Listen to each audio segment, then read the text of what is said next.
Hello everyone, my name is Vivek Sharma and in this video we will be discussing about 4 articles. पहले article में international relation में हम discuss करेंगे Italy और India के relation, then India and South Korea के relation, then polity में 2 judiciary से रिलेटेड आर्टिकल्स को हम डिस्कस करेंगे।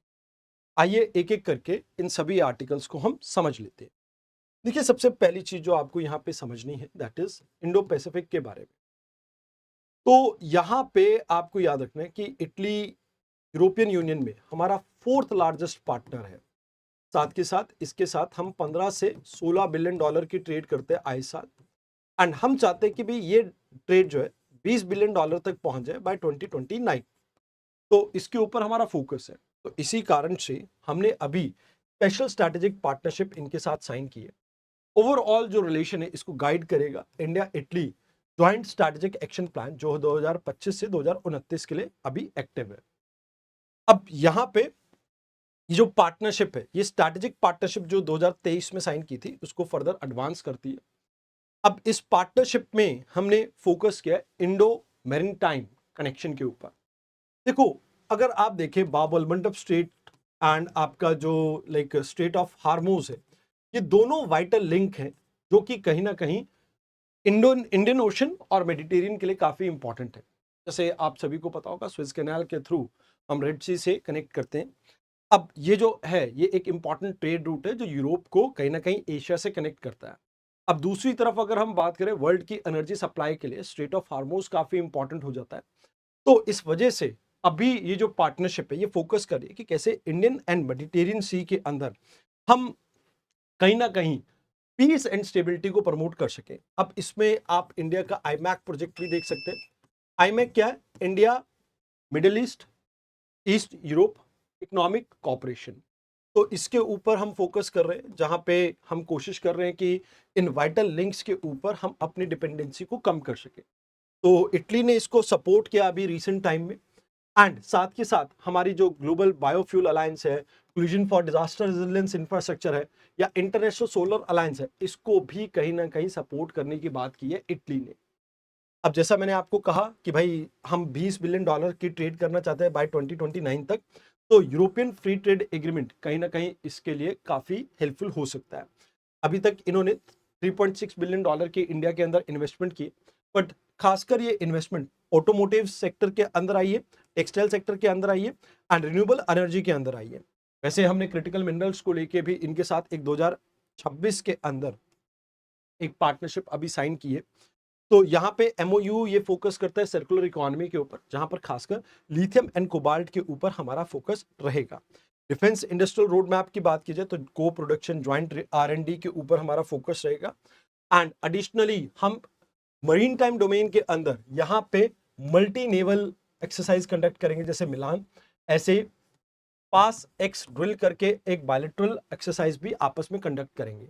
वैसे हिस्टोरिकल कंटेक्स्ट की बात की जाए तो लगभग 50,000 भारतीय सोल्जर्स इटली की फ्रीडम के लिए लड़े थे वर्ल्ड वॉर 2 के टाइम पे, और इनमें 6 विक्टोरिया क्रॉसेस हमें यहाँ पे मिले थे। इमर्जिंग टेक्नोलॉजी में भी हम एक दूसरे के साथ कॉपरेशन बूस्ट करेंगे, जहां पर Indo Italian executive programme of cooperation के ऊपर फोकस किया जाएगा, जहां AI, quantum computing, biotechnology and space exploration के ऊपर हमारा फोकस रहेगा। एआई को ह्यूमन सेंट्रिक बनाने के ऊपर हमारा फोकस है, जैसे हमारा मानव अप्रोच है, तो ऐसे ही इनकी भी ह्यूमनिस्टिक ट्रेडिशन के ऊपर बेस्ड एल्गोरिदम के ऊपर फोकस है, एथिक्स के ऊपर फोकस है। तो दोनों एक दूसरे को सपोर्ट करेंगे। अब यूरोप के अंदर हमारा डायस्पोरा तो बहुत है, but Italy one of the largest, 3rd largest Indian community को होस्ट करता है। खासकर अगर हम बात करें तो इनके लिए ये वर्कफोर्स का काम करता है मैन्युफैक्चरिंग में, एग्रीकल्चर में एंड सर्विस सेक्टर में। मोबिलिटी पार्टनरशिप एग्रीमेंट भी अभी हमने साइन किए, जहां पे इंडियन हेल्थ केयर प्रोफेशनल खासकर नर्सेज इटली में इजिली मूव कर सकेंगे। वैसे आयुर्वेद को भी यहाँ पर आपस में कॉपरेशन के ऊपर हमारा फोकस रहेगा। तो कहते हैं कि जो डिफेंस रोड मैप जो है इसमें नेवल हार्डवेयर के ऊपर भी हमें फोकस करना होगा। कहीं ना कहीं हमें ज्वाइंट प्रोडक्शन के ऊपर, मरीन टाइम आर्किटेक्चर के ऊपर फोकस करना होगा। आईमैक्स सिर्फ अभी बातों में हो रहा है, कहीं ना कहीं हमें ये इंश्योर करना होगा ये रियलिटी बन सके। और साथ में यहाँ पे जैसे जो मेथी प्लान था हमारा, वहां पर हमें फोकस करना चाहिए, जहां पे low cost high impact public health और डिजिटल पब्लिक इंफ्रास्ट्रक्चर में हम अफ्रीका के अंदर साथ में मिलकर इन्वेस्ट कर सकते हैं। वैसे मरीन टाइम सिक्योरिटी के लिए भी फ्रीडम ऑफ नेविगेशन बहुत ज़रूरी है, एंड स्ट्रेट ऑफ हार्मोस के कॉन्फ्लिक्ट को लेके दोनों ही कंट्रीज ने इस बात को कहा है। तो याद रखना कि अभी हमें जियोपॉलिटिक्स में क्यों इसका रेलेवेंस देखने को मिलता है। सभी कंट्रीज जियोपॉलिटिकल एंड डिरिस्किंग के ऊपर, डाइवर्सिफिकेशन के ऊपर फोकस कर रहे हैं, तो इंडिया के लिए काफ़ी इंपॉर्टेंट है जितने बड़े और अच्छे पार्टनर्स हों हमारे साथ। रेगुलेटरी जो माइग्रेशन है, यानी जो माइग्रेशन है उसको रेगुलेटेड वे में प्रमोट करना, ये काफ़ी अच्छा रहेगा, खासकर नर्सिंग के लिए। एंड मोर ओवर जो यहाँ पे इंटेलिजेंस शेयरिंग है, कहीं ना कहीं ये जो हमारी प्रॉब्लम है कि क्रॉस बॉर्डर टेररिज्म की, उसको सॉल्व करने में ये कहीं ना कहीं आप कह सकते हो कि एंटी टेरर फाइनेंसिंग के अंदर जो हमें सपोर्ट चाहिए ग्लोबल लेवल पे, उसमें इटली का रोल काफ़ी अच्छा खासा हो सकता है। दीज आर द थिंग्स जो आपको यहाँ पे याद रखने। अब इसके रिगार्डिंग ये आपका मेंस का और प्रीलिम्स का क्वेश्चन है। आइए अब बात करते हैं साउथ कोरिया के साथ इंडिया की रिलेशन की। अभी रिसेंटली इंडियन डिफेंस मिनिस्टर पहुंचे साउथ कोरिया, एंड यहाँ पे ये अपने काउंटर पार्ट से मिलते हैं। एंड कहीं ना कहीं इंडिया की एक्टिव पॉलिसी के लिए काफ़ी इंपॉर्टेंट है, बिकॉज अब हम एक स्पेशल स्ट्रैटेजिक पार्टनरशिप में एंटर कर रहे हैं। जब कोल्ड वॉर हुआ था तो उसके बाद से हमारे इनके साथ बहुत ज़्यादा अच्छे रिलेशन तो नहीं रहे। 1973 में हमारे डिप्लोमेटिक टाइज स्टार्ट हुए थे, बिकॉज हम यूएसएसआर के साथ ज़्यादा क्लोज थे और ये यूएस के साथ। बट उसके बाद से हमारे यहाँ पर इनका जो प्रेजेंस है काफ़ी अच्छा खासा देखने को मिला है। तो कहते हैं हमारे हिस्टोरिकल लिंकेजेस हैं। 48 सीई में यहाँ पर किंग किम सूरो हुआ करते थे। इन्होंने क्वीन सूरी रत्ना के साथ शादी की थी। ये एक्चुअल में जो प्रिंसेस है ये अयोध्या से थी। तो तब से हमारे टाइज हैं आपस में। कहते हैं कि वैसे जब यहाँ पर नॉर्थ कोरिया और साउथ कोरिया का प्रॉब्लम चल रहा था, तो उस समय कोरियन वॉर के टाइम पे हमने 60th पैराशूट फील्ड एम्बुलेंस को प्लेस किया था एंड न्यूट्रल नेशन रिप्रेजेंटेशन का काम किया था यहाँ पे, कहीं ना कहीं इस पूरे कॉन्फ्लिक्ट को सॉल्व करने के लिए। अभी अगर हम बात करें तो काफ़ी सालों से हम एक इस पॉलिसी के ऊपर वर्क कर रहे हैं, बट इंडो पैसिफिक ओशन में हमारे जो गोल्स हैं वो काफ़ी अलाइन करते हैं। तो कहते हैं अभी इनकी जो बायलैटरल ट्रेड है हमारे साथ $27 बिलियन की है, बट हम ट्रेड डेफिसिट में। अगर देखा जाए तो इंडिया एक्सपोर्ट कम करता है $5.8 बिलियन की, एंड इंपोर्ट ज़्यादा करता है 21 सम अदर $0.2 बिलियन के आसपास। तो कहते हैं कि भाई ये कॉम्प्रिहेंसिव इकोनॉमिक पार्टनरशिप एग्रीमेंट के अंदर हमारे को थोड़ा घाटा हो रहा है, बट यस अगर आप देखेंगे तो इनकी बहुत सारी कंपनी जैसे सैमसंग, ह्यूंडई, एलजी, ये हाउस होल्ड नेम बन चुके हैं। तो कहते हैं कि भाई अब गवर्नमेंट का टारगेट ये है कि आने वाले समय में इसे $50 बिलियन तक हम लेके जाएं बाय 2030। तो यहाँ पे एक डिजिटल ब्रिज के ऊपर हमें फोकस करना होगा। चाइना प्लस स्ट्रैटेजी हमारी हमेशा से। तो India and Korea digital bridge का काम कर सकते हैं, जहाँ पे इनके पास टेक्नोलॉजी है, हमारे पास मैन पावर है, तो काफ़ी अच्छा रहेगा। शिप बिल्डिंग में अगर बात की तो वर्ल्ड लीडिंग शिप बिल्डर्स में से एक है आपका साउथ कोरिया, एंड कहीं ना कहीं इंडिया की शिपिंग इंडस्ट्री को इससे काफ़ी बेनिफिट मिल सकता है। वैसे डिफेंस को प्रोडक्शन में हमने K9 वज्र टी हुइट्जर को ऑलरेडी बिल्ड किया है। तो आने वाले समय में हम और भी हाई एंड टेक्नोलॉजी के ऊपर फोकस कर सकते हैं। तो कहते हैं कि भी इंडो पैसिफिक में हमारी अलाइनमेंट जो कि चाइना को लेके दोनों की सेम है। फिर डिफेंस साइबर कॉपरेशन के ऊपर हमारा फोकस है। मिलिट्री ट्रेनिंग एंड एक्सचेंज यहाँ पर हुआ करेगी, and more over domestic manufacturing के ऊपर फोकस किया जा रहा है, जिससे इंडिया के अंदर रोजगार पैदा हो सके। तो डोमेस्टिक को development, one time security, emerging technologies, logistic and military exchanges, ये कुछ ऐसे एरियाज रहने वाले हैं आने वाले सालों में जहां पर हम एक दूसरे के साथ फोकस करेंगे। तो यहाँ पे अब बात करते हैं नेक्स्ट आर्टिकल की। अभी रिसेंटली आपने सुना होगा सुप्रीम कोर्ट के जो चीफ जस्टिस ऑफ इंडिया हैं, उन्होंने एक रिमार्क दिया जिसमें कुछ आप कह सकते हो कि जो फेक डिग्रीज वाले हैं उनको कहा कॉकरोच या पैरासाइट। तो क्या ये एक्चुअल में ठीक था? यहाँ पे ये कहा जाता है जुडिशियल ऑब्जर्वेशन, यानी ऑबिटर डिक्टा। अगर इसकी बात की जाए, जैसे आप किसी चीज को इलिस्ट्रेट कर रहे हो या एक्सप्रेस कर रहे हो, तो जज काफी समय उसमें अपने पर्सनल रिमार्क भी डाल देते हैं। जैसे आप केस को सुन रहे हो और उसमें आपके रिटन जजमेंट का ये पार्ट नहीं है, बट बात कहते कहते बात को समझाते हुए आप कुछ अपने पर्सनल रिमार्क्स उसमें डाल देते हो।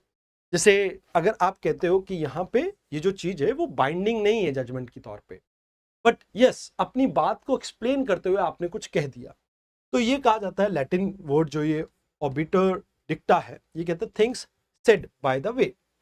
अब यहाँ पे कई बार इसकी वजह से प्रॉब्लम्स आती हैं बाद में। आप इस चीज को क्लैरिफाई भी करते हैं। तो ये इस चीज को हमें अवॉइड करना चाहिए।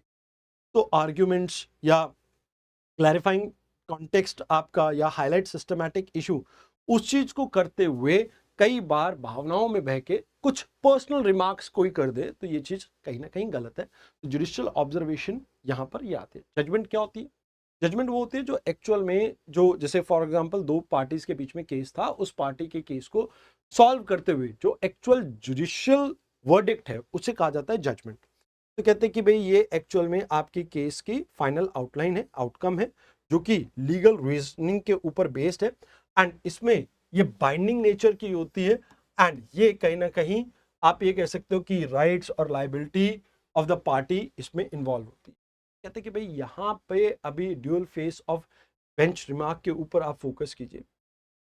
देखो कई बारी ऐसा होता है कि कुछ वाइटल और रिगरस और अनस्क्रिप्टेड प्रोसेसेस को आपको जजेस को फॉलो करना पड़ता है, ताकि वो दोनों पक्ष की बात को समझ सके। लाइक फॉर एग्जांपल, अब मेरे सामने एक पक्ष है जो मर्डर केस के अंदर एक पर्सन को सजा दिलाना चाहता है, एक है जो उसमें उस पर्सन को बचाना चाहता है। तो अब मैं, ऐसा नहीं हो सकता कि मैं किसी एक चीज की तरफ अपनी बायसनेस रखूं। तो इसमें ये जो आपके dual faces of bench remark जो होता है, इसमें ये कहा जाता है कि भाई आपको दोनों तरफ से सोचना होता है। बट इसमें कई बारी आप जो रिमार्क देते हो, तो वो लैंग्वेज उसमें जो यूज की जाती है, वो लैंग्वेज कहीं ना कहीं डीह्यूमनाइज हो जाती है, एंड इससे कहीं ना कहीं इंस्टीट्यूशन के ऊपर असर भी पड़ता है एंड इंडिविजुअल के ऊपर भी असर पड़ता है। तो कहते हैं कि भाई अब यहाँ पर ये जो डीह्यूमनाइज लैंग्वेज यूज की कॉकरोच पैरासाइट की, तो रियल टाइम बेसिस पे जो सोशल मीडिया पे आपकी खबर फैल गई, जिसके बारे में मैं ये कहना चाहूंगा कुछ लोगों को तो कंटेक्स्ट भी नहीं पता कि एक्चुअल में किस कंटेक्स्ट में ये बात हुई थी। अगर आप वो जुडिशियल पूरी डिस्कशन को देखेंगे तो ऐसा कुछ ब्लेंडर वाला नहीं कहा था उन्होंने। उन्होंने कहा था कि भाई ये फेक जो PIL फाइल होती है, इसकी वजह से जुडिशियल रिसोर्सेज बहुत ज्यादा एक्सप्लॉइट होते हैं, उस कंटेक्स्ट में ये चीज कही गई थी। तो वो कंटेक्स्ट हटा के आपको सिर्फ कॉकरोच दिखाया गया। तो वो कॉकरोच वाली जो बात है, वो रियल टाइम मीडिया जो है, कहीं ना कहीं आप ये जो सोशल मीडिया पे जो ये थंबनेल वाले जो इन्फ्लुएंसर्स हैं कि भाई थंबनेल लगा दिया और उसके बाद अपनी वीडियो वायरल कर दी, तो वो उन लोगों ने बहुत ज्यादा यहाँ पे आप ये कह सकते हो बात को बढ़ा दिया। अब इसमें जज साहब को खुद एक दिन बाद भोपाल में शायद वो थे, किसी चीज को संबोधित कर रहे थे, तो उसमें उन्होंने क्लेरिफाई किया कि मैंने फेक डिग्रीज वालों के लिए ये कहा। तो वहां पर आपको क्लेरिफाई करना पड़ता है, बट अगेन इंस्टीट्यूशनल इमेज तो इससे डैमेज हो गई। तो कहते हैं कि भाई यहाँ पे जस्टिस बेंजिम कार्डोजो जो है, इनकी बात का आप ध्यान रखें। Informed by the tradition and discipline by the system, कि भाई आपने जो चीज कहनी है वो ट्रेडिशन, यानी जो आपकी जो गरिमा है उस इंस्टीट्यूशन की, उसके विद इन करना चाहिए। एंड अगर आप किसी को डिसिप्लिन करना चाहते हो तो वो बाय द रूल होना चाहिए। आप ऐसे नहीं कि किसी को कुछ भी कह दे। तो इस चीज के ऊपर हमें थोड़ा यहाँ पे फोकस करना चाहिए। एंड विजय भास्कर स्टैंडर्ड्स को हमें यहाँ पर 2021 की जजमेंट को फॉलो करना चाहिए। मद्रास हाई कोर्ट में इलेक्शन कमीशन को कहा कि भैया आप कोविड-19 के सर्च के लिए रिस्पॉन्सिबल हो, आपको तो मर्डर चार्जेस के रिमार्क वहां पर उनको दिया था। तो कहते हैं कि भाई ये कहीं ना कहीं ये जो चीजें हैं, ये जो प्रोसेस है, ये ठीक नहीं है। इससे जुडिशियल इंस्टीट्यूशन में लोगों की जो ट्रस्ट है उसके ऊपर असर पड़ेगा। तो कहते हैं कि भाई यहाँ पे आप जो चीजें हैं उसको ठीक कीजिए। जैसे बिहेवियरल रिस्ट्रेंट आप कहीं ना कहीं कोशिश कीजिए। बेंगलुरु आपकी एक लाइक प्रिंसिपल्स हैं, आप उनको फॉलो कर सकते हैं। आप डिजिटल एरा के अकॉर्डिंगली अपने आप को अडाप्ट कीजिए, ताकि लोग जैसे कोर्ट्स की जो डिस्कशंस है उसे जैसे लाइव देखेंगे तो उन्हें कंटेक्स्ट भी पता लगेगा। तो वैसी चीजें आप एक्सरसाइज कर सकते हैं, जिससे ये प्रॉब्लम काफी हद तक सॉल्व हो सकती है। अब बात करते हैं जुडिशरी के एक और एस्पेक्ट की, ये मेंस और प्रीलिम्स के क्वेश्चन है। तो यहाँ पे बात करते हैं जस्टिस सिस्टम की। तो देखिए इंडिया के अंदर इंटीग्रेटेड जस्टिस सिस्टम है, जहाँ पे अगर हम बात करें तो सेंटर और स्टेट लॉ को आपके सुप्रीम कोर्ट और हाई कोर्ट वगैरह सभी कोर्ट इंप्लीमेंट करते हैं। कहते हैं कि भाई आर्टिकल 21 हमें स्पीडी ट्रायल के बारे में बात करता है, और आर्टिकल 39 क्लॉज ए आपकी बात करता है कि भाई अगर किसी पर्सन के पास पैसा नहीं है तो हम उसे फ्री लीगल एड यहाँ पे प्रोवाइड करेंगे। तो कहते हैं सुप्रीम कोर्ट है, एपिक्स कोर्ट है, ये अल्टीमेट कॉन्स्टिट्यूशनल कोर्ट है और फाइनल कोर्ट ऑफ अपील है। यहाँ पे चीफ जस्टिस ऑफ इंडिया होते हैं जो आपकी लाइक इस पूरे सिस्टम को हैंडल करते हैं, एंड ये जो भी जजमेंट देते हैं वो लीगली बाइंडिंग होती है आर्टिकल 141 के अंडर। अब इसके बाद हाई कोर्ट की अगर बात की जाए तो यहाँ पर स्टेट लेवल पे एपिक्स है, हाई कोर्ट आपके रिस्पेक्टिव स्टेट और यूटीज के अंदर आप ये कह सकते हो कि रिट्स वगैरह को या नॉर्मल आपके जो लाइक आप कह सकते हो स्टैट्यूटरी या आपके क्रिमिनल और सिविल केसेस को हैंडल करता है। सबऑर्डिनेट कोर्ट डिस्ट्रिक्ट लेवल पे ऑपरेट करते हैं। क्रिमिनल साइड वाले को सेशन कोर्ट कहते हैं एंड सिविल साइड वाले को डिस्ट्रिक्ट कोर्ट कहते हैं। दोनों की अपील कोर्ट ऑफ अपील आपका हाई कोर्ट है और हाई कोर्ट का कोर्ट ऑफ अपील आपका सुप्रीम कोर्ट है। अगर किसी के राइट्स वायलेट होते हैं तो उस केस में हाई कोर्ट और सुप्रीम कोर्ट दोनों जा सकते हो आप। अब कहते हैं कि भाई यहाँ पे स्टैट्यूटरी ट्रिब्यूनल की बात की जाए तो इन्हें भी एस्टैब्लिश किया गया ताकि एक ऑल्टरनेटिव हम एजुकेशन का मोड यहाँ पे प्रोवाइड कर सके। क्वासी जुडिशियल बॉडी है जैसे NGT, time and again domain specific हम कुछ ऐसे ट्रिब्यूनल्स को स्टैब्लिश करते हैं ताकि जुडिशरी के ऊपर वर्कलोड को कम कर सके। ऑल्टरनेट डिस्प्यूट रेजोल्यूशन में आप लोक अदालत की बात कर सकते हैं। लोक अदालत कहीं ना कहीं सेटलमेंट करवाता out of the court. Then Gram Nyayalaya भी विलेज लेवल पे आपके लाइक आप ये कह सकते हो कि कुछ केसेस को हैंडल करता है जो affordable and speedy access provide करता है जुडिशरी को। कहते हैं कि भाई अभी जुडिशरी में सबसे बड़ी प्रॉब्लम क्या है कि 5.5 करोड़ केसेस पेंडिंग है और 85% केसेस जो है वो पेंडिंग है आपके डिस्ट्रिक्ट लेवल पे और सबऑर्डिनेट लेवल। तो कहते हैं कि भाई अब यहाँ पे मेजर एक प्रॉब्लम आती है कि भाई जुडिशरी में आपको अंडर स्टाफिंग एंड वैकेंसीज बहुत ज्यादा देखने को मिलते हैं एंड सालों से ये कभी पूरी हुई नहीं। जुडिशियल अपॉइंटमेंट ही बहुत स्लो है, इस वजह से जज टू पॉपुलेशन रेशियो बहुत स्क्रूड है। जैसे अगर इंडिया की बात की जाए तो इंडिया में लगभग हमारे पास 15 जजेस हैं पर 10 लाख पॉपुलेशन के। कहते हैं कि भाई इतने कम जजेस के साथ आप इस चीज को हैंडल नहीं कर सकते हो। ऊपर से एडमिनिस्ट्रेटिव बर्डन है, जो सपोर्ट स्टाफ है वो उतना उनको मिल नहीं पाता है। तो कहते हैं कि भाई ये भी एक प्रॉब्लम है जिसकी वजह से जजेस को क्लरिकल वर्क भी करना पड़ता है। एंड मॉडर्नाइजेशन की जा रही है बट वो सिस्टमैटिक नहीं है। मतलब आप एक प्रॉब्लम को सॉल्व करके दूसरी प्रॉब्लम के ऊपर फोकस करें, वैसा नहीं है। तो वो चीज यहाँ पे ओवरबर्डन क्रिएट कर रही है। तो कहते हैं क्या प्रॉब्लम है, तो मैंने कहा पुलिसिंग के ऊपर हम 80% हमारा पैसा खर्च करते हैं, जुडिशरी प्रिजन के ऊपर हमारा सिर्फ 20% पैसा खर्च होता है। अब बजट की बात की जाए तो सैलरी के ऊपर तो आप एडमिनिस्ट्रेशन के ऊपर तो बहुत खर्च करते हो पुलिस में, बट इसमें ट्रेनिंग के ऊपर फोरेंसिक के ऊपर आप मात्र 2.5% इन टोटल खर्च करते हो। जुडिशरी की बजट की बात की जाए तो कहते हैं कि भाई जुडिशरी आप देखें तो जजेस का नंबर ही कम है, तो कैसे आप यहाँ पे इंश्योर कर सकते हो जस्टिस, और जिसकी वजह से लोगों के लिए जुडिशरी यानी जज आप ये कह सकते हो कि पूरे लीगल सिस्टम को अफोर्ड करना थोड़ा मुश्किल हो जाता है। तो कहते हैं कि भाई ये एक बड़ी प्रॉब्लम है। दूसरी तरफ अगर हम बात करें तो यहाँ पे इसके कॉन्सिक्वेंसेस क्या होते हैं।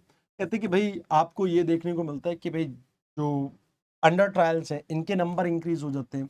अब 26 लाख लोग आप हमने अरेस्ट किए थे 2024 में एंड मेजॉरिटी इसमें मार्जिनल कम्युनिटी से हैं। एंड इसकी वजह से अब यहाँ पर क्योंकि ये अफोर्ड नहीं कर सकते हैं तो ये जेल के अंदर अपना टाइम स्पेंड करते हैं और यही हमारे सामने एक सबसे बड़ी प्रॉब्लम है। तो कहते हैं कि भाई यहाँ पर स्टेट ह्यूमन राइट कमीशन जो है उनकी भी आप ये कह सकते हो कि वो 80 पैसा पर कैपिटा रिसीव करते हैं और इसमें भी वैकेंसी रहती है। तो इनके ह्यूमन राइट अगर वायलेट होते हैं तो उसमें भी हम कुछ बहुत ज़्यादा कर नहीं पाते। तो कहते हैं कि भाई अभी हमें क्या करना चाहिए, तो कहते हैं एक बैलेंस क्रिएट करना चाहिए जहां पे जुडिशरी सिस्टम जुडिशियल सिस्टम और जो आपका पुलिसिंग सिस्टम है उन दोनों के बीच में बजटरी एलोकेशन को ठीक करना होगा। वैसे हमने टेली लॉ या न्याय बंधु स्कीम को लॉन्च किया है, ई कोर्ट मिशन को भी हमने लॉन्च किया है, मॉडर्नाइज करने की कोशिश कर रहे हैं हम स्टेट पुलिस को भी। बट कहीं ना कहीं हमें अभी ये सोचना होगा कि कैसे हम रिकैलिब्रेट कर सके अपने एक्सपेंडिचर को। यहाँ पे इन्फोर्समेंट की जगह पे हम कैसे लीगल एड और प्रिजन रिफॉर्म के ऊपर फोकस कर सकते हैं। वैसे अगर हम बात करें तो 30 से 40% जो वैकेंसी है कोर्ट्स के अंदर, प्रिजन्स के अंदर, ह्यूमन राइट कमीशन के अंदर, इन्हें तुरंत ही भरने की जरूरत है हमें। एंड यहाँ पे क्लरिकल फंक्शन के लिए लोअर कोर्ट्स के अंदर आप स्टाफ प्रोवाइड करो ताकि जजेस के ऊपर से क्लरिकल वर्क का जो बर्डन है उसको हम रिड्यूस कर सकें। तो ये चीजें हैं जो आपको यहाँ पे ध्यान में रखनी है। आज के डिस्कशन में इतना ही, धन्यवाद।